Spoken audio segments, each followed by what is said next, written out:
জান্নাতে দেওয়া হয়। কারণ কি?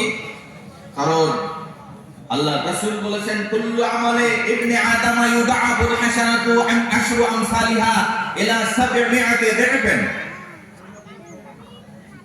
আদম সন্তানের প্রত্যেকটি আমল 10 থেকে 700 গুণ পর্যন্ত এর সওয়াব আল্লাহ তাআলা বৃদ্ধি করে দেন। রোজা কয় গুণ বৃদ্ধি করে দেন? রোজার কত গুণ?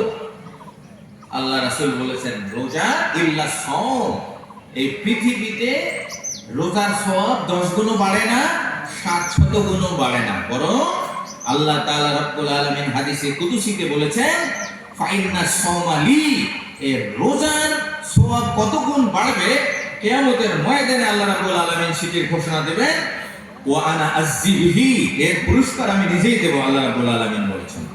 এর কারণ হলো যে ইন্নাহু ইয়াদাউ শাহওয়াতাহু ওয়া তাআমাহু, যেহেতু রোজার মধ্যে মানুষ তার মনের দাসত্ব করে না, বরং আল্লাহর হুকুমে না খেয়ে থাকে, পাপ থেকে বিরত থাকে, রোজা পালন করে।